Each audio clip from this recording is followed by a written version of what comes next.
जो विनोद करतो तो असं कधीच म्हणू शकत नाही की मला माहीत नव्हतं. आपण काय बोलणार आहोत आणखीन त्याचं काय होणार आहे हे सगळ्यांना माहिती असतं. घाणेरडे विनोद समाजात का होतात? कारण त्या समाजात घाणेरडे विनोद आवडणारे लोक आहेत. असं जर का आपण म्हणलं की आपला समाज घाणेरडा आहे तर माझ्यावरती उद्या लोक तुटून पडतील. मुशारा नावाचा प्रकार होतो, त्याच्यामध्ये हळदीच्या समारंभाला एक स्त्री आणि एक पुरुष यांच्यामध्ये सवाल जवाब होतात. ते जर का तुम्ही ऐकलेत तर तुमच्या अश्लीलतेच्या सगळ्या कल्पना आहेत ना, या कल्पनांचा पार फज्जा उडेल. तर आपल्याकडे खूप सेन्सॉर बोर्ड आहेत लोकांनी आपापले तयार केलेले, आणि ते ठरवतात की हे बरोबर आहे का चूक आहे. आणि मग ते हल्ला पण करू शकतात किंवा ते मागणी पण करू शकतात की तुम्ही जर का नवीन काही लिहिणार असेल तर आम्हाला ते वाचून दाखवा. जगामध्ये आज जो कॉन्टेंट कन्झ्युम होतो त्यातला 50% कॉन्टेंट हा पॉर्न असतो. आता मला सांगा, संपूर्ण जगामधले 50% लोक जर का पॉर्नोग्राफी बघत असतील, त्याला मिळत नव्हतं. आता कसं झालंय, डिपार्टमेंटल स्टोअर झाले ना, की तुम्हाला जर का सेक्स शॉप पाहिजे असेल, there is a sex shop. Marathi सिनेमामध्ये डोक्यावर पदर पाहिजे. मराठी सिनेमात तसं आयटम सॉन्ग चालणार नाही, कारण एक शालीनता आहे ना, सभ्यता आहे ना मराठीची. हा जो दंभ आहे ना, या दंभात आपण सगळे आहोत. मी दारू पिऊन येतो पण घरी कळत पण नाही मी कधी दारू पितो, असे पण लोक असतात ना. किंवा फक्त शनिवारी दारू पितो. आमचे फक्त पार्टीमध्ये वाईन घेतात. कसं आहे, दारू पिणंच आहे ते end of the day. Young जनरेशनवरती भयंकर प्रेशर आहे की मी त्या क्लटरमधनं मी स्टँड आउट कसं होईल, मी वेगळी कशी दिसेल, मी वेगळा कसा दिसेल. आणि त्यांना असं वाटतं की हे जर का नाही केलं ना मी, तर माझं करिअर संपलं.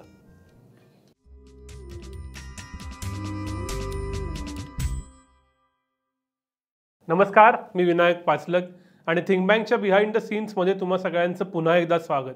गेले आठवडाभर डिजिटल विश्वातली चर्चा मुख्य माध्यमात आणि सगळ्यांच्या समाज विश्वात, चर्चा विश्वात आली आहे, आणि ती म्हणजे एक असा शो आणि तिथं झालेली एक कॉमेडी.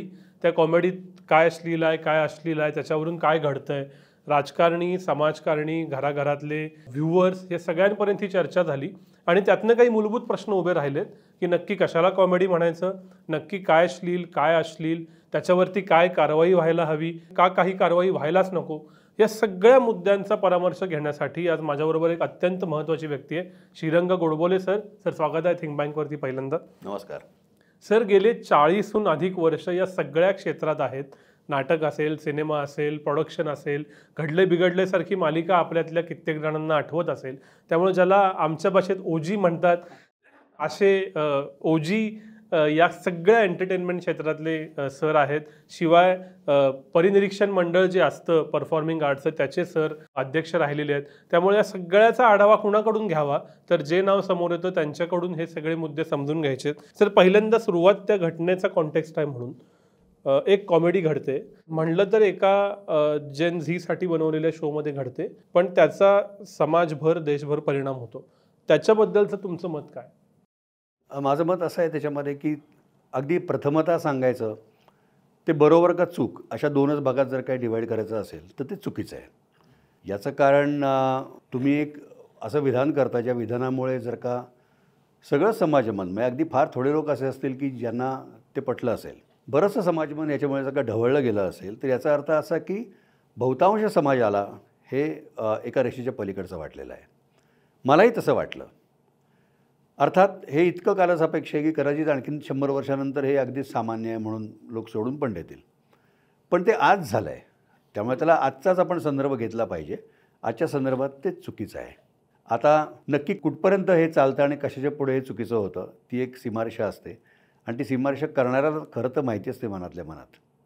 बरं. हां, जेव्हा आपण करत असतो ना एखादी गोष्ट, समजा आपण एखादा विनोद बनवत असतो, घडवत असतो, ते आपल्याला कळतं की हे चुकणार आहे आपलं, हे जरा जास्ती होतं आहे, हे करणाऱ्याला माहिती असतं. पण त्याच्यावरती अनेकदा अशी, ज्याला आपण परफॉर्मन्स प्रेशर म्हणतो ना, अशी अनेकदा त्याच्यावरती प्रेशर्स असतात की हे चुकीचं असू शकतं, पण कदाचित मग याच्यातूनच मला TRP मिळू शकतो, कदाचित याचीच चर्चा जास्ती होईल, निगेटिव्ह का होईना मग मला पब्लिसिटी मिळेल, घराघरात त्याची चर्चा होईल, मग मी थोडा काळ माझा शो डाऊन करीन. पण जेव्हा तो परत येईल तेव्हा लोक म्हणतील की अरे ते परत आले, आणखी माझी व्ह्युअरशिप वाढून मी परत तो शो चालू करेन. अशी व्यावसायिक गणितं पण त्याच्या पाठीमागे असू शकतात. परंतु एक गोष्ट निश्चित आहे, जो विनोद करतो तो असं कधीच म्हणू शकत नाही की मला माहीत नव्हतं. अच्छा. हां, सगळ्यांना माहिती असतं आपण काय बोलणार आहोत, आणखीन त्याचं काय होणार आहे हे सगळ्यांना माहिती असतं की मी हे केल्यामुळे कदाचित आपल्यावरती हल्ला होऊ शकतो. सर, हे फारच धाडसी वाक्य आहे की विनोद करणाऱ्याला माहीत असतं. तर आता मी त्याच्याहून मूळ मुद्द्यावर येतो की मग विनोद म्हणजे काय, कारण मराठी कॉन्टेक्स्टमध्ये सुद्धा विनोद बदलत आला आहे. तुम्ही स्वतः अत्यंत धाडसी, ज्याला विनोद म्हणता येईल, राजकीय परिस्थितीवरचं भाष्य म्हणता येईल, अशा असंख्य गोष्टी केल्या आहेत. विनोद म्हणजे काय? विनोद म्हणजे ज्यामुळे समाजातला एक गट हसतो, असं मी अगदी सिंपल हे करीन. आता उदाहरण सांगतो तुम्हाला मी. आता काही-काही आपल्याकडचे टेलिव्हिजन शोज इतके पॉप्युलर आहेत, त्याच्यामध्ये क्रॉस ड्रेसिंग म्हणजे बाईचे कपडे पुरुषांनी घालायचे, आणखी त्यातनं निर्माण होणारा विनोद. आता हा विनोद 100% लोकांना आवडतो का मला माहीत नाही, पण 80% लोकांना आवडतो. याचं कारण त्याच्यामध्ये एक डेव्हिएशन आहे. डेव्हिएशन काय आहे, की स्त्री म्हणून एक पुरुष आला. म्हणाल तर अत्यंत सवंग, अत्यंत उथळ असा विनोद आहे. पण तो आपल्याकडच्या समाजाला एवढा आवडतो, याचं कारण आपला समाजच मुळामध्ये सवंग आणखीन उथळ विनोदाची मागणी करणार आहे. जर का त्याचं जे लिटरसी आहे, व्हिज्युअल लिटरसी जर का त्या समाजाची असती, ते म्हणले असते की "अरे घाणेरडं आहे काय दाखवत आहेत ते. हे घाणेरडं आहे" असं म्हणून जर का समाजाने त्याला धिक्कारलं असतं, त्याचा TRP खाली गेला असता आणि करणाऱ्यानं ते केलं नसतं. आपण जेव्हा म्हणतो ना, की आपण जेव्हा एखाद्या माणसाकडे बोट दाखवतो, तेव्हा 4 बोटं आपल्याकडे वळलेली असतात. इतकं ते सोपं आहे. घाणेरडे विनोद समाजात का होतात? कारण त्या समाजात घाणेरडे विनोद आवडणारे लोक आहेत. असं जर का आपण म्हणलं, की आपला समाज घाणेरडा आहे, तर माझ्यावरती उद्या लोक तुटून पडतील. तुम्ही असं का म्हणता? पण साधी गोष्ट तुम्हाला सांगतो मी. व्यंगावरचे विनोद आपल्याकडे होते की नाही? पहिल्यापासून होते. त्याला विनोद म्हणायचं का? लंगड्याचा विनोद, आंधळ्याचा विनोद, पांगळ्याचा विनोद. मग त्यात तुम्ही त्या लोकांबद्दल सहानुभूती बाळगायची का त्यांची चेष्टा करायची? आपल्याकडे सरदारजीचे विनोद नव्हते का? की सरदारजी हा मूर्ख असतो, असं म्हणून आपण सरदारजीचे विनोद केले. पण जेव्हा तुमचा पंतप्रधान जेव्हा एक अत्यंत बुद्धिमान मनुष्य असतो, पण आपण थांबत नाही, आपण संताबंताचे विनोद करतच राहतो. याचं कारण समाजातल्या एका गटाला घ्यायचं आणखीन त्यांचा रिडिक्यूल करायचं त्यांना. हे रिडिक्यूल करण्याचे विनोद जे आहेत, हे पण विनोद म्हणूनच खपले जातात. मग त्याला आपण विनोद म्हणायचं का? मग आता विनोद कुठे होतो? काहीतरी खरवडल्याशिवाय, काहीतरी टोचल्याशिवाय, बोचल्याशिवाय. एखादा मनुष्य रडल्याशिवाय दुसरा मनुष्य हसू शकत नाही का?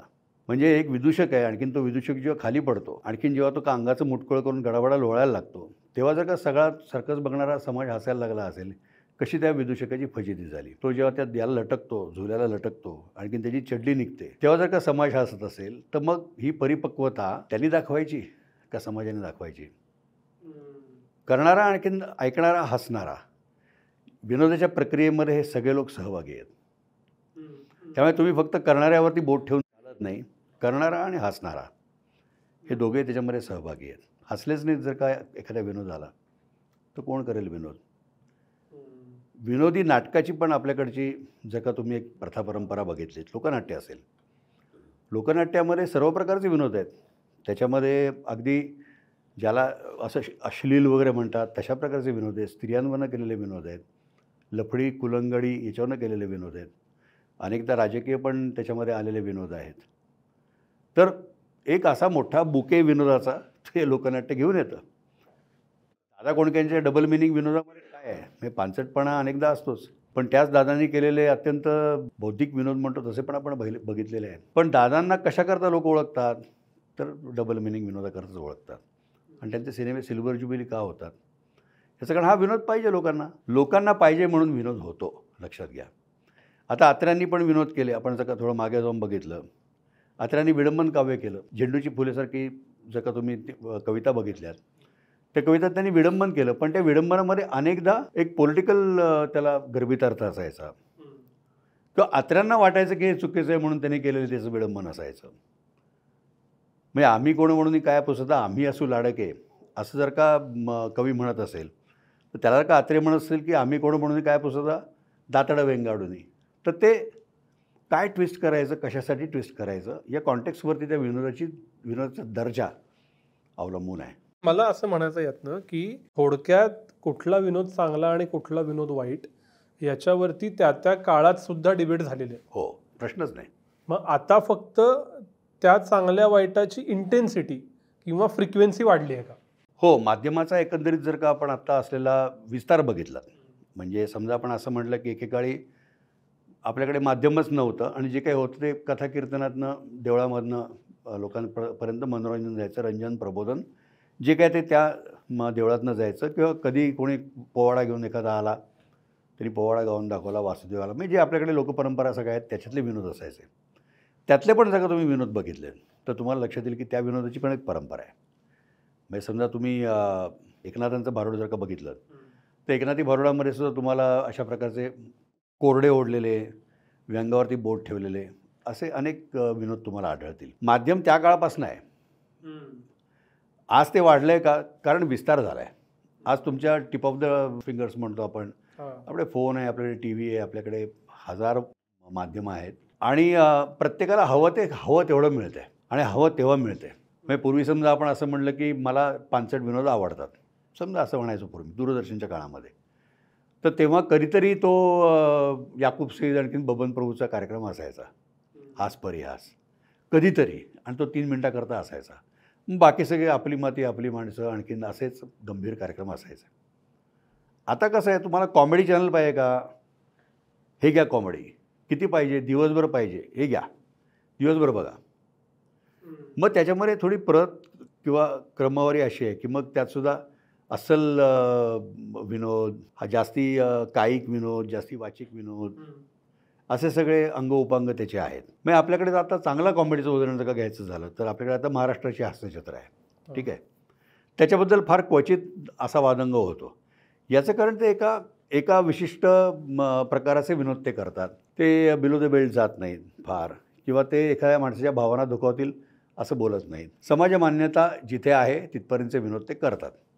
ते करू शकत नाहीत का पानसट विनोद किंवा आणखीन घाणेरडे विनोद? घाणेरडे परत शब्द हा खूपच परत सापेक्ष येतो, पण लोकांना जे घाणेरडे वाटतात ते असं आपण म्हणूया, ते करू शकतात. पण त्यांनी त्यांची एक लाईन मारून घेतलेली आहे की आमचा विनोद याच्यामधला असेल. पण तो जर का तुम्ही कपिल शर्माचा शो जर का बघितला तर त्यात जो क्रॉस ड्रेसिंगचा अचरटपणा असतो, तो अचरटपणा केवढा असतो? मग तोच अचरटपणा आपल्या दुसरा एक झीवरचा शो होता, त्याच्यामध्ये जर का तुमचा एक प्रमुख नट हा कायम क्रॉस ड्रेसिंग करणाराच असेल आणि मग तो अंगचटीला गेला म्हणून त्यातनं विनोद झाला, आणि हा जर का तुम्हाला आवडत असेल, मग ती जसे मागणी तसा पुरवठा. मग तुम्ही जर का कधी मुशायरा नावाचा एक प्रकार होतो मुंबईच्या आसपासच्या प्रदेशामध्ये, मुशायरा नावाचा प्रकार होतो, त्याच्यामध्ये हळदीच्या समारंभाला एक स्त्री आणि एक पुरुष यांच्यामध्ये सवाल जवाब होतात. ते जर का तुम्ही ऐकलेत तर तुमच्या अश्लीलतेच्या सगळ्या कल्पना आहेत ना, या कल्पनांचा पार फज्जा उडेल. याचं कारण समोर संपूर्ण कुटुंब बसलेलं असताना, म्हाताऱ्या कोताऱ्यापासनं 4-5 वर्षाची पोरं बसलेली असताना ते इतके अश्लाघ्य भयानक विनोद करत असतात. त्याच्यामध्ये शिव्या असतात, त्याच्यामध्ये अत्यंत सवंग कल्पना असतात, त्याच्यामध्ये उलटे सुलटे संदर्भ असतात. पण तो एक मोठा समूह तिथे बसून ते बघत असतो आणि ऐकत असतो. त्यांना त्याच्यात काहीच चुकीचं वाटत नाही. मग आपण जिथे बसलोत तिथनं आपण या सगळ्याला आपली मोजपट्टी लावतो का की अश्लील आहे आणखीन अश्लील आहे का? विशिष्ट परिस्थितीमध्ये एक विशिष्ट समूहच फक्त याला असं म्हणतो की अश्लील आहे, परंतु जे बघणारे आहेत आणखीन करणारे आहेत ते करतच राहतात.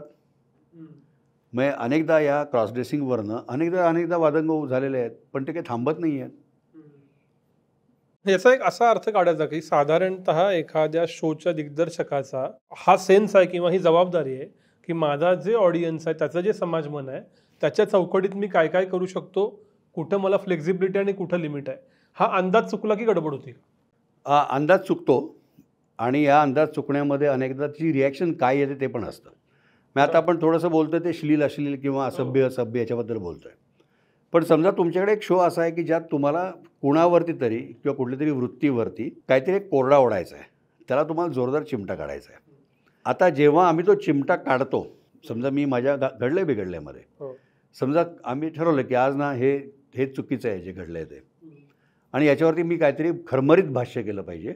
याचं कारण गुळमुळीत भाष्य करून मग मी घडले बिघडले करत नाही आहे.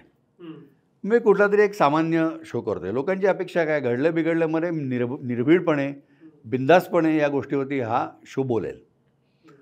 हा माझा USP आहे की न घाबरता जे काही थेट या शोमधनं मांडलं जातं, मग तसं मांडणं हे माझं कर्तव्य आहे. मग ते करताना मी हा विचार करून चालणार नाही की हे केल्यामुळे ज्याच्याबद्दल मी बोलतो आहे तो मनुष्य माझ्यावर चिडेल का, किंवा त्या माणसाच्या आसपासचा जो समाज आहे ज्यांना असं वाटतं तो समाज चिडेल का, मी कोणाच्या भावना दुखावीन का. असा विचार जर का मी करत राहिलो की यांनी याची भावना दुखावेल का, त्यांनी त्याची भावना दुखावेल का, तर मग मी तो सामाजिक विनोद करू शकत नाही. हां, बिलो द बेल्ट विनोद करताना आपण नेहमीच ठरवू शकतो की मी कुठपर्यंत बोलायचं. पण जेव्हा प्रहसन करतो आपण, जेव्हा आपण राजकीय प्रहसन करत असतो, तर त्या राजकीय प्रहसनाला तुम्ही त्या मुद्द्यापर्यंत पोहोचल्याशिवाय त्याला ते टोक येत नाही. आणखीन ते टोक येताना अनेकदा ज्याला ते बोचणार आहे त्याला ते बोचणारं असतं. Right. त्यामुळे मग काय होतं की तुम्ही या व्यवसायाचा एक भाग ऑक्युपेशनल हॅझार्ड म्हणून याच्याकडे बघता की हे होणारच. याच्याही पुढे जाऊन सांगतो की आपल्याकडे जसं मी सेन्सॉर बोर्डावरती होतो, तर आपल्याकडे खूप सेन्सॉर बोर्ड आहेत लोकांनी आपापले तयार केलेले, आणि ते ठरवतात की हे बरोबर आहे का चूक आहे. म्हणजे अनेक राजकीय पक्ष आहेत, त्यांच्या दृष्टीने हे बोललेलं चुकीचं असू शकतं. मग ते म्हणतात की हे चूक आहे, आणि मग ते हल्ला पण करू शकतात किंवा ते मागणी पण करू शकतात की तुम्ही जर का नवीन काही लिहिणार असेल तर आम्हाला ते वाचून दाखवा, अशी पण मागणी ते करतात. किंवा एखादं राजकीय प्रहसन समजा एखाद्या मंत्री महोदयांना नाही आवडलं, ते बोलावून पण घेऊ शकतात. हे परत जर का कराल तर मग आमची जी गाठ आहे, आमची माफी मागा वगैरे वगैरे. तर हे जे काय स्वघोषित जी मंडळी आहेत की जे स्वतःला मार्तंड समजतात की या समाजामध्ये हे बरोबर हे चूक. साधं उदाहरण तुम्हाला देतो मी. घडले बिघडलेमध्ये कृष्ण पेंद्या हा आपल्याकडचा कलांमधला एक फॉर्मॅट आहे. कृष्ण पेंद्या ह्या अनेक तमाशामध्ये कृष्ण पेंद्या हे येऊन ते येतात, गवळणी येतात, मग त्याच्यावरनं विनोद होतो. त्यात ते आलेल्या लोकांवरती पण भाष्य करतात, राजकीय भाष्य करतात. याच्यामध्ये कृष्ण ह्या आमच्या देवाची तुम्ही विटंबना केलीत असं मला इतक्या वेळा लोकांनी हे केलं. मग त्याला किती वेळा सांगितलं की अहो हा कृष्ण जो आहे, हा कृष्ण आणखीन भगवान श्रीकृष्ण तुम्ही ज्याला पुजता हे वेगळे आहेत, हे ते नाही आहे. पण ते हे मान्य करत नाहीत. आणि अनेकदा अशा पण अनेक संघटना असतात की ज्यांना स्वतःचं अस्तित्व दाखवायचं असतं, आणि आम्ही कसे धर्ममार्तंड आहोत, आणि आम्ही कसा या सगळ्या पुरोगामी लोकांना ठोकून काढला. आमच्या देवांना हातच कसा लावता तुम्ही कृष्ण म्हणताना 10 वेळा विचार करा, असं त्यांचं म्हणणं असतं. हे जे स्वघोषित धर्ममार्तंड आहेत, संस्कृती रक्षक आहेत किंवा राजकीय पक्ष आहेत, हे तुमच्या विनोदावरती हे ऑब्जेक्शन घेऊ शकतात, आक्षेप घेऊ शकतात. पण मग ते करायचं की नाही हा तुमचा पर्याय राहतो. आणि मग हे करणं हा तुमचा पत्रकारिता म्हणून धर्म राहतो. सर, कॉमेडीचे परिणाम तुम्ही 20 वर्षापूर्वी भोगलेत. हो. आज समाज जास्त असहिष्णू झालाय का तेव्हा पण असाच होता, आज पण असाच आहे? मी म्हणेन की तेव्हा जरा जास्त सहिष्णू होता. म्हणजे माझं आत्तापर्यंत तरी गेल्या 40-45 वर्षातलं ऑब्झर्वेशन असं आहे की आपल्याकडे जातपात, धर्म हे मी जेव्हा हे करायला सुरुवात केली ना तेव्हा जरा कमी होतं सगळं हे. आणि याच्यावरती जी रिॲक्शन यायची, लोक निषेध करायचे, लोक फोन करायचे, क्वचित काळं फासायचे, क्वचित डोक्यात अंडी फोडायचे, हे सगळं झालेलं आहे माझ्याबद्दल. परंतु आता ते हल्ला करतात. आता ते तुम्हाला शारीरिक इजा करतात. ते तुम्हाला पुढे जाऊन आणखीन थोडंसं ते गंभीर बनलेलं आहे. अजून एक माझं ऑब्झर्वेशन असं आहे की आम्हाला जे काही पुरोगामी म्हणून शिकवलेलं होतं, मग त्याच्यामध्ये नुसतं फुले शाहू आंबेडकर नावं घेण्यात काही अर्थ नाही आहे. त्यांचे विचार तुम्ही किती तुमच्या मनामध्ये रुजवलेत, आणखीन तुम्ही ते किती फॉलो करता हे पण महत्त्वाचं आहे. तर मला असं वाटतं की कदाचित त्याची जी कर्व होती की आपल्या समाजाची मानसिकता या जाती निर्मूलनाच्या बाजूने गेलेली आहे. आता सगळेजण गुण्यागोविंदाने नांदत आहेत. राजकीय पक्ष थोडेसे सामोपचारांनी वागायला सुरुवात केलेली आहे. तर हा जो दर्जा होता, समाजाचा दर्जा, हा दर्जा गेल्या काही वर्षामध्ये 100% खालावलेला आहे. याचं कारण जे काही चालू आहे ते जातीच्या आधारावर चालू आहे, धर्माच्या आधारावर चालू आहे. ज्याला पुरोगामी असणं हा पूर्वी गुन्हा नव्हता. इंटेलेक्च्युअल्सना ब्लडी इंटेलेक्च्युअल्स नाही म्हणायचे, किंवा इंटेलेक्च्युअल हा शब्द तुम्ही कोणतरी बेकार लोक आहात म्हणून नाही वापरायचे. आता इंटेलेक्च्युअल शिवी झाले. या पुरोगामी लोकांना असंच म्हणतात ते की हे पुरोगामी देशविद्रोही आहेत, हे पुरोगामी देशद्रोही आहेत. इंटेलेक्च्युअल याचा अर्थ देशद्रोही. हे जे आता नॅरेटिव्ह सगळं सुरू झालं आहे, गेल्या 20 वर्षातलं हे नॅरेटिव्ह खूप बदलत गेलं आहे असं मला वाटतं. आणि त्या दृष्टीने समाजाचा दर्जा म्हणजे तो मी फक्त आपलं राहणीमान उंचवलं आहे, सगळ्यांकडे 4 चाकी गाड्या आहेत वगैरे असं मी मानत नाही त्याला. मी असं मानतो की माझ्या समाजातलं वाचन वाढलं आहे का, माझ्या समाजातल्या साहित्याचा दर्जा वाढला आहे का, माझ्या समाजातली नाटकं आणखीन प्रगल्भ झाली आहेत का, माझा सिनेमा आणखीन पुढे जाऊन सखोल जाऊन काही विचार करतो आहे का. तसं नाही होत आहे. दिवसेंदिवस जर का तुम्ही बघितलं तर आपल्याकडे ज्या ही मी मापदंड हे मानतो की माझ्याकडचं साहित्य प्रगल्भ होत आहे का, काही प्रयत्न होताना दिसत आहेत. परंतु मला असं वाटतं की मी समजा शिन्ना पेंडसे वाचत असेन, मी खानोलकर वाचत असेन किंवा जे जे आमच्या वेळेचे लेखक होते ते वाचत असेन, मला आत्ता ते वातावरण दिसत नाही. लेखक आहेत पण ते वाचणारे लोक कमी दिसतात. आत्ताचा जो यूथ आहे त्याची लिटरसी मला त्यांना अक्षर ओळख आहे, परंतु साक्षर, सुशिक्षित आणखी सुसंस्कृत हे जे 3 टप्पे आहेत ना, त्याच्यामध्ये आपण साक्षर लोक जास्त तयार करतो आहे असं मला वाटतं.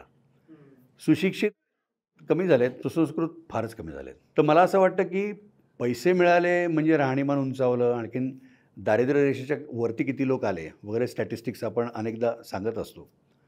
परंतु त्याच्यात जर का आपण आपला जर का इंटेलिजंट कोशंट हा जर का बघितला त्या दृष्टीने वैचारिकदृष्ट्या, तर दारिद्र्य रेषेखाली गेलेले लोक खूप जास्ती आहेत पूर्वीपेक्षा.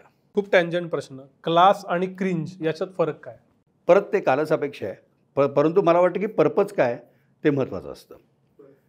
म्हणजे माइंडलेसली लोक जर का आज एखादी गोष्ट बघत असतील, म्हणजे क्रिंजमध्ये मला तरी असं वाटतं की त्यात थोडासा त्या माध्यमाच्या नाविन्याचा पण एक मुद्दा येतो. आता अनेक लोक रील्स बघतात आणि 5-5, 6-6 तास ते माइंडलेसली रील्स बघत राहतात. मग ते माइंडलेसली काहीतरी एक मनुष्य काय करतो, एक मनुष्य सुईत दोरा होण्याचा प्रयत्न करतो, आणखीन त्याला ते जमत नाही आहे. आणखीन हा ते बघत राहतो, हा ते बघत राहतो, हा ते बघत राहतो. आणि असे इतक्या सोप्या ह्याच्यापासनं क्रिंजमधले अनेक कॉन्टेंट जर का आपण बघितले तर मी का बघतो याला काही उत्तर नसतं. माझ्या दृष्टीने क्लास कुठे सुरू होतो जर का तुम्ही आत्ता, हा काही अपेक्षित प्रश्न नव्हता मला, परंतु समजा मी आत्ता डेफिनेशन करायची ठरवली तर माझ्या जाणीवा आणखीन माझी बुद्धी ही जर का तो एक कॉन्टेंट बघितल्यानंतर अभिरुचीच्या पातळीवरती थोडीशी वरती गेली असेल, माझ्या जाणीवा आणखीन समृद्ध झाल्या असतील, माझी बुद्धी आणखीन थोडीशी व्यापक झाली असेल, माझ्या व्यामिश्रतेमध्ये आणखीन वाढ झाली असेल आणि मला आनंद मिळाला असेल, म्हणजे मी काही फक्त बुद्धीसाठी करत नाही, पण there can be an intelligent entertainment, ज्याला आपण म्हणतो की जी बुद्धीला पण चांगली आहे, आणखीन ज्याच्यामध्ये एक बौद्धिक रंजन पण आहे, त्याला म्हणेन की तो क्लास आहे. मी अजिबात क्लासेस त्या दृष्टीने नाही की एका विशिष्ट वर्गाने एका विशिष्ट प्रकारच्या भाषेतच तयार केलेली ही अजिबात नाही. महान काव्य असू शकतं, आणखीन बहिणाबाईची जात्यावरची ओवी असू शकते, पण बहिणाबाईची ओवी ऐकल्यानंतर का मला त्या गर्भित अर्थातनं एक जीवनविषयक काहीतरी कळत असेल, मग माझ्या दृष्टीने ते पण क्लासिक आहे, तो क्लास आहे. आणि एखादा अत्यंत छंदोबद्ध रचना केलेली पण त्याच्यामध्ये पोकळ आहे सगळं, तर ते क्लासिस्ट वाटू शकतं की अरे वा काय ही छंदोबद्ध केलेली रचना, पण जर का ते मला काही देत नसेल तर मग ते it is not cringe at least, परंतु क्लास देणार नाही मी त्याला. सर प्रश्न असा पडतो की हे कळतं म्हणजे कुठंतरी सबकॉन्शियस पातळीवरती, पण एकदा ते कन्झ्युम करायला सुरुवात केली की हे भान राहत नाही. हा दोष टेक्नॉलॉजीचा आहे, आपला आहे का परिस्थितीचा आहे? आपला आहे. आपल्यामध्ये एक अमन बमन असतं, म्हणजे आणखीन ते बमन असतं ते प्रोग्रॅम्ड असतं असं माझं एक मत आहे. म्हणजे उदाहरणार्थ मी तुम्हाला सांगतो की आता मी अनेक चित्रपट बघितलेत, मी अनेक त्याच्याबद्दल विचार केलेला आहे, पण अनेकदा एखाद्या अत्यंत सामान्य चित्रपटातला एक अत्यंत सामान्य ज्याला आपण क्लिशे म्हणतो ना, असा प्रसंग असतो की एक उदाहरणार्थ एक मनुष्य आहे, आणखीन त्या मनुष्याला त्याची आई भेटते, आणखीन ती आई भेटल्यानंतर तो मा असं म्हणून तिला जाऊन मिठी मारतो. आता त्या सिनेमाच्या याच्यात जर का आपण बघितलं, कॉन्टेक्स्टमध्ये बघितलं की ते कसं शूट केलं आहे ते आपण बघितलं, ते कसं केलं ते आपण बघितलं, तर ते एका बाजूला हास्यास्पद वाटू शकतं, पण कुठेतरी आत तुमचं एक प्रोग्राम मन आहे, ते मन हेलावतं, तुम्ही थांबवू नाही शकत. ते तिरंगा झेंडा बघितला की माझ्या मनामध्ये माझे डोळे पाणावतात. मग ते कुठल्या कॉन्टेक्स्टमध्ये तिरंगा दाखवला आहे ते महत्त्वाचं नसतं. एखाद्या माणसाने एखाद्या माणसाकरता चांगलं केलेलं मी जर का बघितलं तर मला हेलावायला होतं, कारण we are program for that. तर मला असं वाटतं की ते आपलं बमन असतं, जे आपण ठरवल्याच्या पलीकडे असतं, ते बनलेलं असतं, त्याच्यामध्ये चांगलं आणि वाईट दोन्ही असतं. आता एखादा तुम्ही अत्यंत व्यंगावरती केलेला विनोद जर का बघितला तर व्यंगावरचा विनोद बघून तुम्हाला क्षणभर हसता पण तुम्ही, पण नंतर तुम्हाला असं वाटतं की अरे मी हसायला नको होतं. मग त्यातलं तुमचं अमन जे आहे ते अमन एका पॉईंटला तुमच्या बमनाला सांगतं की बाबा रे हे चुकतं आहे, हे चुकतं आहे तुझं, याचं कारण हा व्यंगावरचा विनोद असता कामा नये. पण ते एक आपल्यामध्ये एक माकड असतंच ना, आणि ते माकड उडी मारतंच एखादी गोष्ट बघितल्यानंतर. आता हे तुम्ही किती त्या माकडाला प्राधान्य देता, आणखीन तुमच्यातल्या एखाद्या प्रगल्भ मानवाला प्राधान्य देता, हा तुमच्यावरती हे आहे. अजून एक आपल्याकडे एक प्रकार आहे, मी डोकं बाजूला ठेवून सगळं बघतो असं म्हणतात. मी हे बघताना मी डोकं बाजूला ठेवून हे बघतो. तर मुळामध्ये तुम्हाला डोकंच नसतं. तुम्हाला असं वाटतं की तुम्हाला डोकं आहे आणखी मी ते बाजूला ठेवलं आहे. कारण तुम्ही डोकं नाही बाजूला ठेवू शकत. ते खोटं आहे. मी डोकं बाजूला ठेवून एक गोष्ट बघतो. सर, पण इथे एक फरक मला करावासा वाटतो. पूर्वीच्या काळी सुद्धा जे असे अश्लील जे बॉर्डर लाईनवरती जे खेळणारी लोक होती, त्यांचं एम मात्र मला काहीतरी क्लासिक करायचं असं होतं. मनातल्या मनात कधीतरी एखादी गोष्ट, किंवा असं आपण म्हणू की अशा कॉन्टेंटला कदाचित पैसे खूप मिळायचे पण पत मिळायचे नाही, किंवा कदाचित खूप वेगळा प्रयोग म्हणून पत मिळायचे पण पैसे मिळायचे नाहीत. आत्ता गेल्या 10 वर्षात नव्या तंत्रज्ञानानंतर क्रिंजला किंवा नॉन क्लास असणाला पैसा आणि पद दोन्ही मिळती का, आणि म्हणून मग तेच करायचं असं क्रिएटर म्हणतोय? हो, मला असं वाटतं की विकृती पहिल्यापासून होती. त्या विकृतीला समाजमान्य माध्यमातनं किती मिळायचं खायला, त्याला पूर्वी मर्यादा होत्या.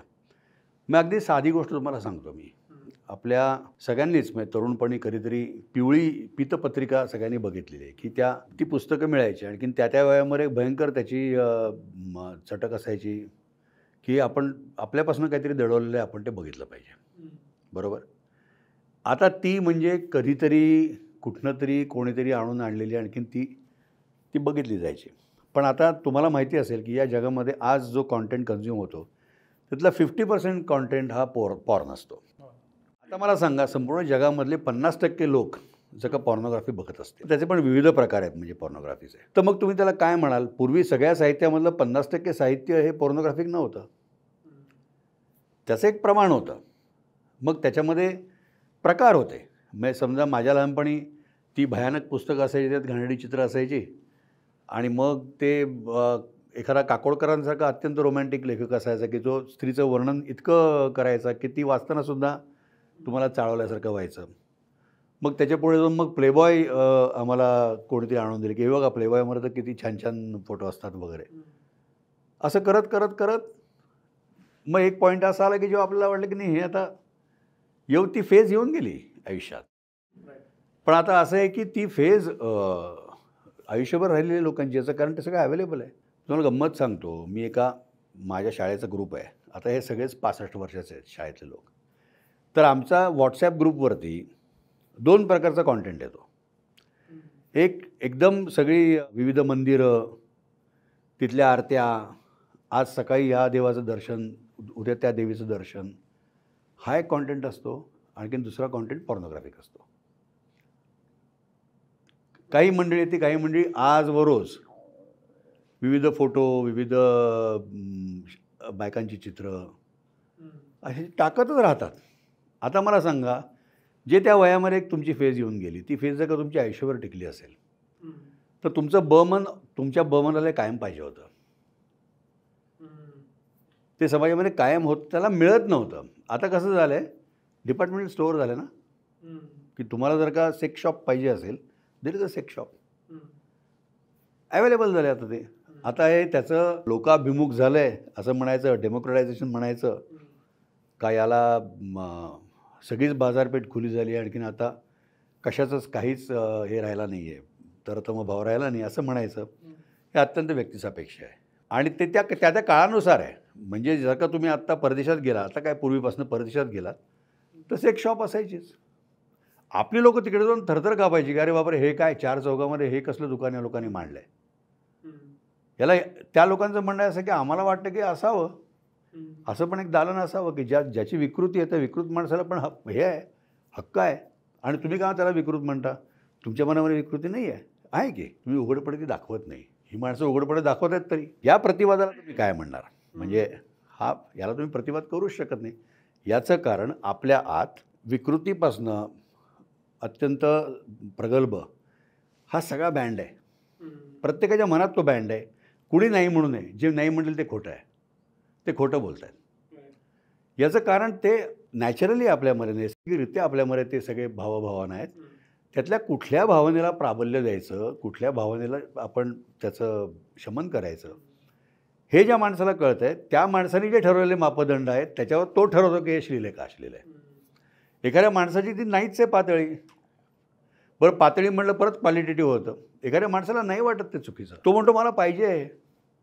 मी किती जण ओरडून सांगितलं ना की तुम्ही सरदारजीवरती विनोद करू नका. सरदारजी ही एक तुम्ही जात घेऊन त्याच्यावरती विनोद करता हे चुकीचं आहे.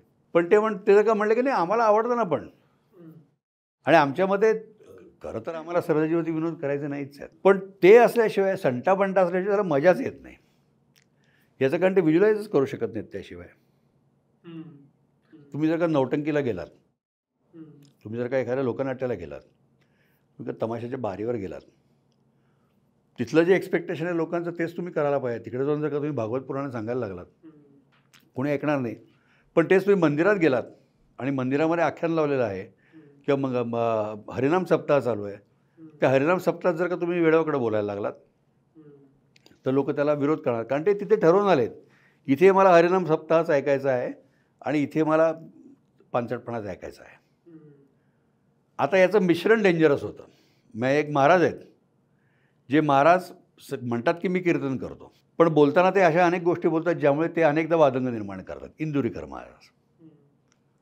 इंदुरीकर महाराज कीर्तनाचा फॉर्मॅट घेऊन त्या कीर्तनाच्या फॉर्मॅटमध्ये जेव्हा काहीतरी सामाजिक बोलण्याचा प्रयत्न करतात, त्यांच्या दृष्टीने ते बरोबर असतं. पण लोक म्हणतात की कीर्तनकार असं कसं काय बोलू शकतो. तर ते कुठे बोललंय, कधी बोललंय, का बोललंय, कन्झम्पशन करणारा मनुष्य ते कुठे बघतोय, कसं बोलतोय, कसं ऐकतोय, हे पण महत्त्वाचं आहे. कॉलेजची लोक एकत्र जमल्यानंतर ते नॉनव्हेज विनोद एकमेकांना सांगतात, पण ते जर का फॅमिली बसलेली असेल तर ते नॉनव्हेज विनोद सांगत नाहीत. सगळ्यांनाच माहिती आहे की हा विनोद व्हेज आहे का नॉनव्हेज आहे. आता विनोदाला तुम्ही हे कसं लावाल सांगा मला, नॉनव्हेज. पण म्हणतात ना लोक की मी तुला एक नॉनव्हेज विनोद सांगतो. म्हणजे काय, हा निरामिष नाही, हा सामिष आहे. ह्याच्यात काहीतरी there is some flesh in this. यात काहीतरी एक असा क्वर्क आहे जो क्वर्क समाजामध्ये नाही आहे. किंवा तो दोन मोठी माणसं एकमेकांशी बोलत आहेत ना मग चालेल, दोन पुरुष एकमेकांशी बोलत आहेत ना मग चालेल. इतकं ते सगळं सापेक्ष होत जातं. हे जे कुठं कसं काय जे तुम्ही म्हटलात, हो, त्याचा घोळ इथं झालाय का? उदाहरणार्थ प्रिडॉमिनंटली मोबाईलच्या आधीचा मीडिया हा मास मीडिया होता. आता मात्र मी सगळं पर्सनली कन्झ्युम करतोय, होय. पण पर्सनली मास कन्झ्युम करतोय. म्हणजे एका वेळी मी एकटा, पण असा मास. पुन्हा ज्या विनोदावरून जोक झाला तो शो इव्हेंच्युअली लोक टी व्हीवर सर्वाधिक बघू लागलीत, असा एक यूट्यूबचा रिपोर्ट आहे. सो म्हणलं तर इंडिव्हिज्युअल, पण तो अचानक फॅमिलीचा झाला. आणि मग कदाचित त्याच्यातले आक्षेप अजून 2 लोकांना कळायला लागले, कारण जाता येता पासिंग बाय अरे हे काय टी व्हीवर चालू आहे. तर हे जे कुठं कायचा घोळ जो झालाय त्यांना हा प्रश्न आलाय का, आणि मग हा कुठं जाईल? नाही, हा मीडिया बाउन्स होतच राहणार. म्हणजे TVF जेव्हा सुरुवातीला आलं, मी रोस्ट हा कार्यक्रम जेव्हा सुरुवातीला आला, तर रोस्ट हा कार्यक्रम टी व्हीवर आला, तुम्हाला आठवत असेल तर. मग त्याच्यावरनं खूप मोठा वादंग निर्माण झाला. याचं कारण व्ह्युईंगचा जो पॅटर्न होता एकेकाळी, म्हणजे आपल्याकडे तर अशी परिस्थिती होती एकेकाळी, मी टी व्हीवरती काम केलं असल्यामुळे तुम्हाला सांगतो की टिपिकली 7-7:30 वाजेपर्यंतचा कॉन्टेंट वेगळा होता. 7:30-8ला पुरुष मंडळी नोकरीवरनं घरी परतून आली, कॉलेजमधनं पोरंबाळं परतून आली. 8-8:30 वाजता अनेक घरांमध्ये डिनर टेबलच्या समोर टेलिव्हिजन बघितलं जायचं. तर 8:30 ते 9:30 हा फॅमिली टाईम असा होता. 9:30च्या नंतर थोडासा रिमोट पुरुष लोकांच्या हातामध्ये जायचा, आणखी नॉन फिक्शनला जायचा.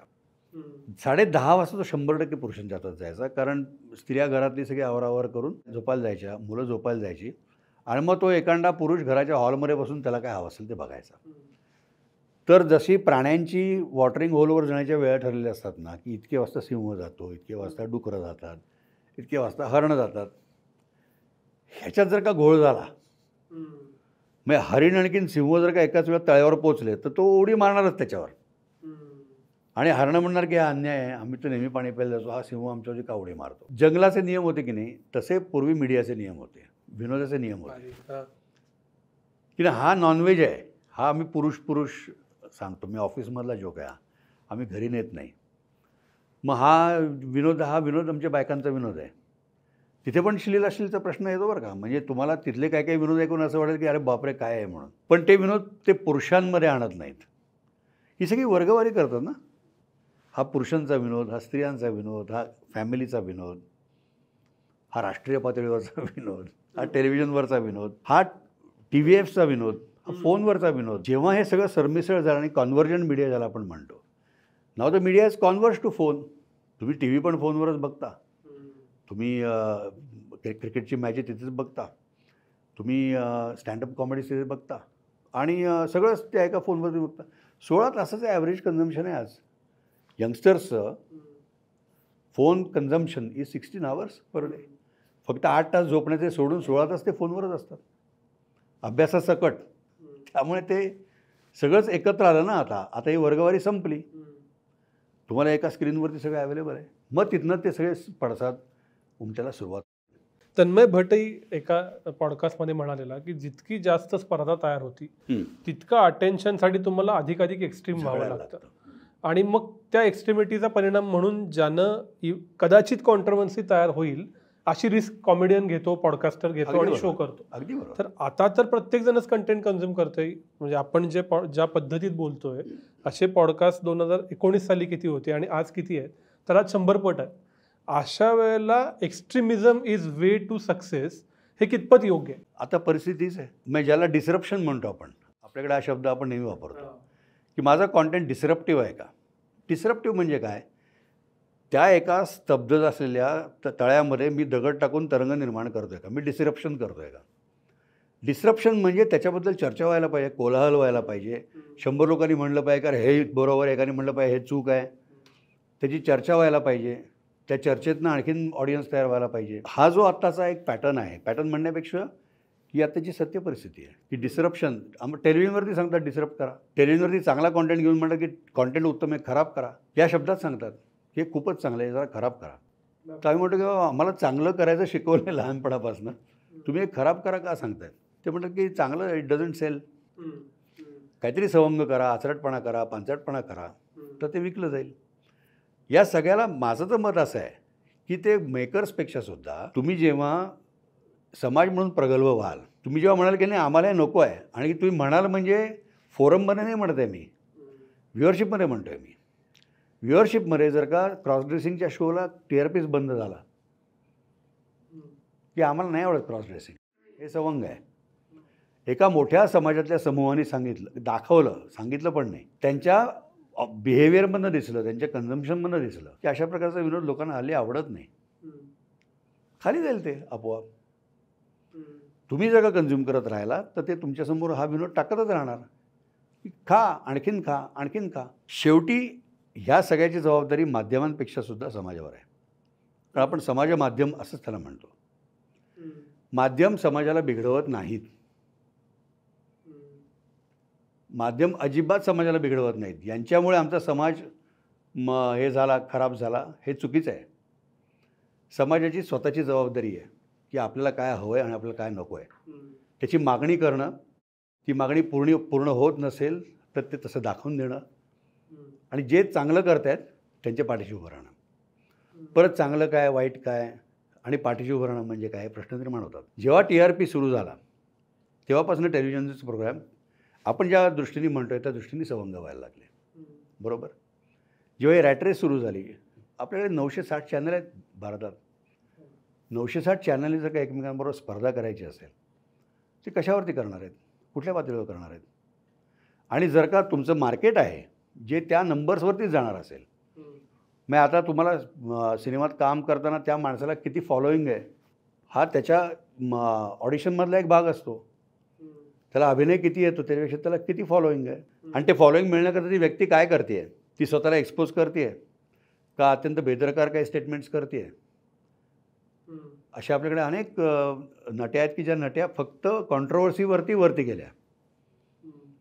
मग त्या जर का वेळेसारखं बोलल्या नसत्या, त्यांनी जर का स्वतःबद्दल काही बेताल विधानं केली नसती, त्यांनी स्वतःचे अंगप्रत्यंग एक्सपोज केली नसती, आज त्या कुठेच नसत्या. पण आपणच जर का त्यांचे फोटो बघत राहिलो आणि आपणच जर का एकमेकांमध्ये चर्चा करत राहिलो की तिने आज काय केलं बघितलंस का, अरे आज तर तिने असं केलं आणि मी घेतलं, मी फॉरवर्ड केलं, ते आणखीन 100 लोकांनी फॉरवर्ड केलं, करत करत त्याला व्हायरॅलिटी आली. व्हायरॅलिटी आल्यामुळे त्याचा काउंट वाढला, फॉलोअर्स वाढले, लाईक्स वाढले, मग त्याला स्पॉन्सर आले.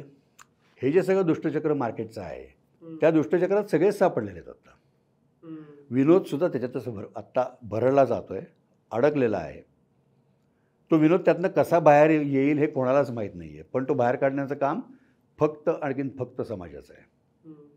You get what you demand. Sir, मान्य आहे, समाजाची जबाबदारी सर्वाधिक आहे हे मान्य केल्यानंतर एक बाब नव्याने येते की आजपर्यंत समाज म्हणून मला नाही म्हणायचा चॉईस होता, पण आता तंत्रज्ञान माझ्या मेंदूत असं घुसलंय की माझ्या मेंदूला दर एका मिनिटाला त्या डोपामाइनची सवयच झाली. म्हणजे I am it's a psychological trait नाव, आणि आता मी त्यातनं बाहेरच पडू शकत नाहीये नोईंग की मी चुकतोय. मग काय होणार याचं?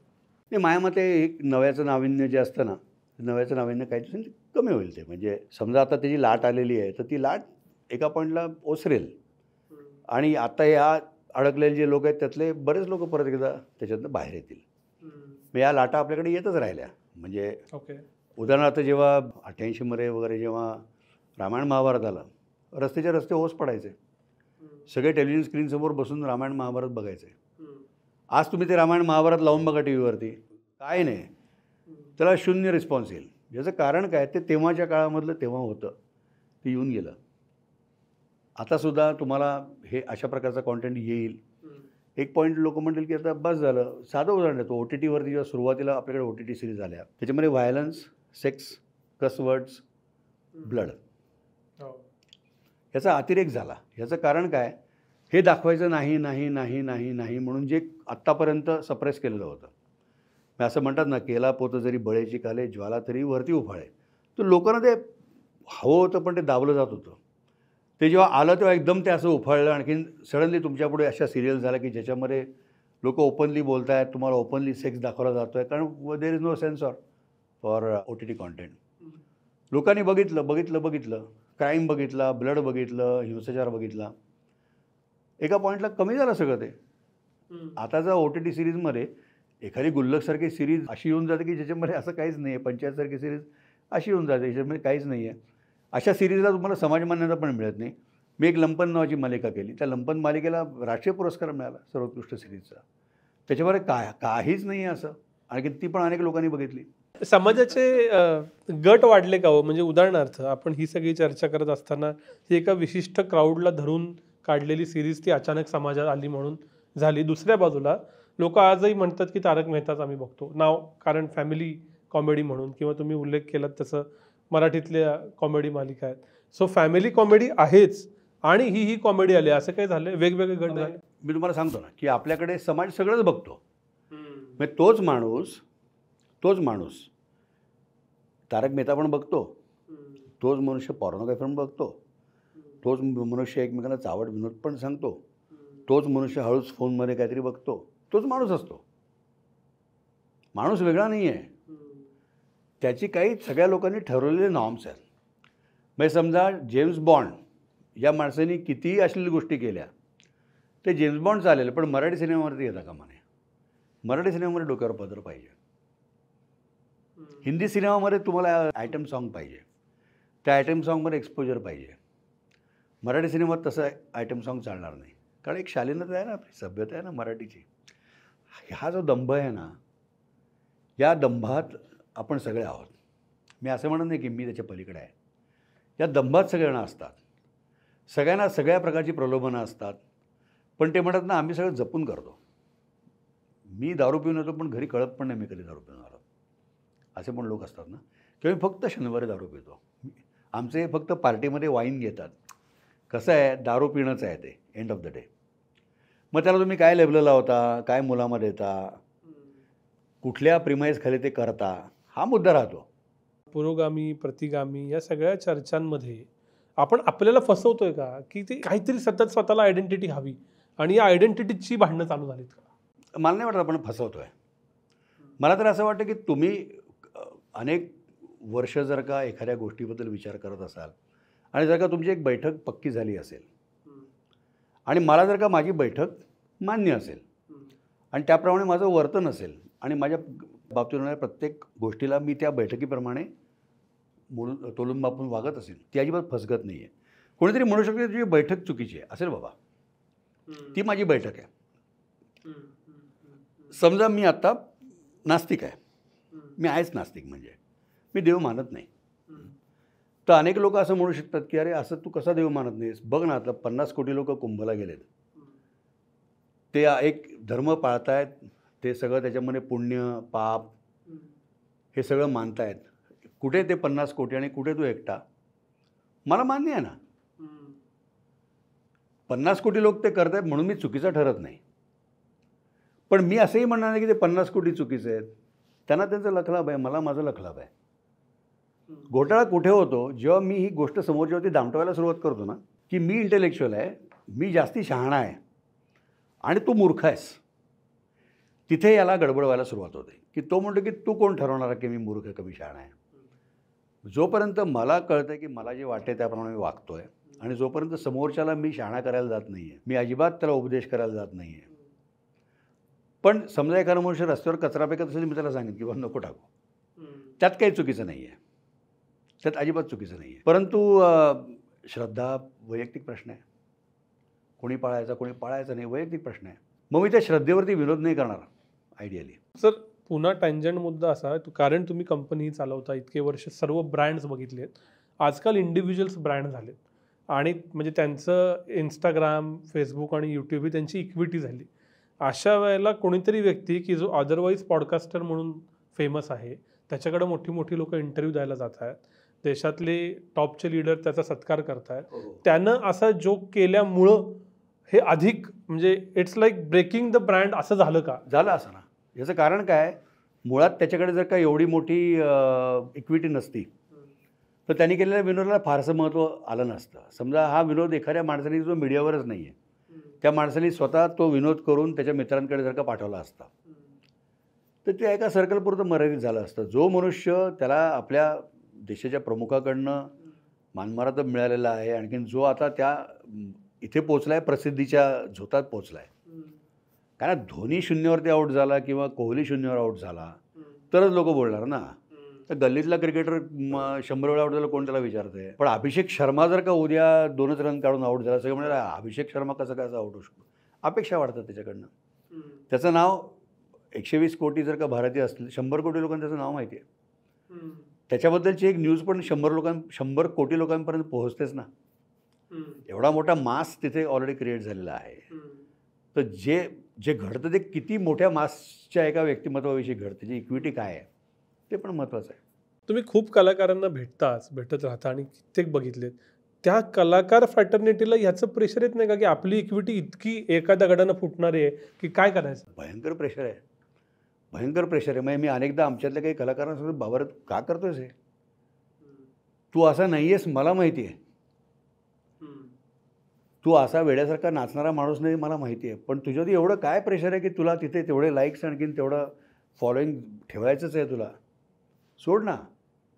कसं आहे, जे आत्ता कॉम्पिटिशनमध्ये नवे नवे लोक आहेत ना, मग आता अनेकदा असं होतं की कुठलंही कास्टिंग म्हणजे जाहिरातीचं कास्टिंग असेल किंवा सिनेमातलं कास्टिंग असेल, सिरियलमधलं कास्टिंग असेल, कास्टिंग करताना हल्ली बघतात की फॉलोईंग किती आहे, त्या व्यक्तीला लाईक्स किती आहेत. तर मी असं अनेक बघितलं काही अभिनय येत नसताना सुद्धा त्या व्यक्तीला फक्त सोशल मीडियावरती फॉलोईंग म्हणून पण कास्टिंग होतं. त्यांच्या त्या सगळ्या यंग जनरेशनवरती भयंकर प्रेशर आहे की मी त्या क्लटरमधनं मी स्टँडआउट कसं होईल, मी वेगळी कशी दिसेल, मी वेगळा कसा दिसेल. आणि त्यांना असं वाटतं की हे जर का नाही केलं ना मी तर माझं करिअर संपलं. हा जो एक खूप मोठा त्यांच्यावरती पिअर प्रेशर ज्याला आपण म्हणतो ना, की ह्यानी केलं, तिने केलं, त्यांनी केलं, तिने केलं, बघा याला केवढे लाईक्स मिळाले, याला बापरे याचं फॉलोईंग वाढलं. तुम्ही इतके ओव्हर कॉम्पिटिटिव्ह झालेले आहात की त्या कॉम्पिटिशनमध्ये तग धरण्याकरता तुम्हाला सोशल मीडिया करत राहणं ही तुमची इतकी मोठी गरज होऊन जाते की एका पॉईंटला ते कधी तुमच्यावरतीच आक्रमण करतं आहे, तुमच्या चित्तवृत्तीला कधी ते संपूर्णपणे नामशेष करून जाते हे अनेक लोकांना कळतच नाही. शेवटचा प्रश्न, हे सगळं कुठं जाणार आहे का आता ते हिट द सिलिंग होऊन उलटं येणार आहे जसं बाकीच्या लाटा आल्या, का अजून चालूच राहणार आहे आणि मग कुठं जायला हवं? हा म्हणजे कुठला सिनेमा चालेल अशा प्रश्नासारखाच हा ज्याचं उत्तर आपल्याकडे नाही असा प्रश्न आहे. परंतु मला असं वाटतं आहे की ही लाट ओसरायला पाहिजे. मला अजून एक असं वाटतं आहे की आपल्याकडे अनेक म्हणजे आपल्या समाजाचा पिरॅमिड जर का आपण बघितला, त्या पिरॅमिडमध्ये अनेक खूप मोठा गट पूर्वी असा होता की जो गट ज्याच्याकडे काहीच नव्हतं, ना त्याच्याकडे साधनं होती, ना त्यांच्याकडे प्रज्ञा होती, ना त्यांना कुठल्याही प्रकारचं एक्सपोजर होतं. पण तो गट आता या माध्यमांमुळे आणि टेक्नॉलॉजी इझी आणि चीप झाल्यामुळे तो एक खूप मोठा समाजगट या सगळ्या मुख्य प्रवाहामध्ये आपल्या मीडियाच्या आलेला आहे. आता त्यांची जी काही ऑडिओव्हिज्युअल लिटरसी आहे किंवा त्यांचे जे एक्सपेक्टेशन्स आहेत, ती एक्सपेक्टेशन मॅनेजमेंट आपण करत असताना सुरुवातीला असं होईल की ते समाजाभिमुख केल्यामुळे, लोकाभिमुख झाल्यामुळे आत्तापर्यंत जे क्वालिटीचे मापदंड होते ते मापदंड आपल्याला खाली आल्यासारखं वाटेल. याचं कारण आपण सगळं ॲव्हरेज आउट होणार आहे. 50% जो समाज याच्यापासून वंचित होता तो समाज आता याच्यामध्ये येणार आहे. त्यांनी जे आत्तापर्यंत बघितलं ते कुठल्या प्रतीचं होतं, काय होतं, त्यांच्या काय एक्सपेक्टेशन मॅनेजमेंट आपल्याला करायला लागणार आहे. या सगळ्याचा मिळून आपला समाज जेव्हा 80-20 ज्याला आपण म्हणतो ना पॅरेटो प्रिन्सिपल, तर 80% आत्ता जी एंटरटेनमेंट चालू आहे ना ती 80% लोकांकरता सुरू झालेली आहे आणि 20% स्वतःला याच्यामध्ये थोडासा प्रगल्भ म्हणून म्हणणारा समाज त्याला ते आवडत नाही आहे. पण हे जे 80% आहेत पॅरेटो प्रिन्सिपलमधले, हे जेव्हा वरती येतील, वरती म्हणजे कुठे, त्यांना जे आता प्रगल्भ समाजाला आवडतं आहे ते त्यांना जेव्हा आवडायला लागेल तेव्हा हे सगळं चित्र बदलून जाईल. हे असंच आत्तापर्यंत होत आलं आहे. म्हणजे जर का तुम्ही आपल्याकडचा आत्तापर्यंतचा इतिहास जर का बघितला, त्या इतिहासामध्ये असंच होत आलेलं आहे. वेगळी माध्यमं येत गेली, त्या वेगवेगळ्या माध्यमातून माणसं शिकत गेली. कुठलाच माणूस चांगला वाईट नसतो. कुठल्याच माणसाला आपण याचा बौद्धिक दर्जा खाली आहे, बौद्धिक दर्जावरती असं काहीच नसतं. माणसं शेवटी सगळी सारखी असतात. त्यांना एक्सपोजर काय मिळतं, त्यांना काय आवडतं, पिअर प्रेशर काय आहे, सगळा समाज काय करतो आहे, याच्याप्रमाणे ते हळूहळू माझी अशी इच्छा आहे, आणखीन माझी अशी आशा आहे की ते आणखीन प्रगल्भ होत जातील. प्रगल्भ हा शब्द मी त्या दृष्टीने प्रगल्भ म्हणतो. मध्ये करायचे त्यांना हे असले सवंग विनोद, मला जे सवंग वाटतात ते त्यांना आवडेनासे होतील. कदाचित आपल्याकडची शिक्षण पद्धती त्यांना एक काहीतरी सांगेल की अरे हे पण आहे आणखीन ते पण आहे, तुम्ही निवडा याच्यातलं काहीतरी. त्यांच्याकडे निवडीचं स्वातंत्र्य राहील. निवडीमध्ये त्यांच्यासमोर चांगले पर्याय राहतील. तर मला असं वाटतं की मीडियामधल्या त्या लोकांनी ते काम करत राहणं आवश्यक आहे की मी तुम्हाला पर्याय देत आहे, तुम्ही आज नाही घेतला, तुम्ही उद्या घ्या. मग आता काय होतं आहे, हे पर्याय तुम्हाला वेगळीकडचे लोक देत आहेत. मग तुम्हाला वर्ल्ड सिनेमामध्ये तो पर्याय मिळतो. हेच लोक जे कपिल शर्माचा शो बघतात तेच लोक वर्ल्ड सिनेमा पण बघतात. त्यामुळे असं नाही आहे की ते अशी छाटणी झाली असं नाही आहे. फक्त ते मी किती बघतो, आणखीन मला त्यातलं कुठलं चांगलं वाटतं, हे जे भान आहे, हे भान समाजातल्या सगळ्या लोकांचं जेव्हा एका लेवलला येईल तेव्हा माझ्या मते आपण असं म्हणू शकतो की आपला ऑडियन्स प्रगल्भ झाला आणि demand supply will be in a different way. Sir खूप खूप आभार. खूप मूलभूत प्रश्नांची उत्तरं मिळाली, विचार करता आला. व्हायटल कंटेंट आम्ही थिंक बँक म्हणूनही देत राहूच. तुम्ही वेळ दिलात त्याबद्दल खूप खूप आभार. धन्यवाद. नमस्कार.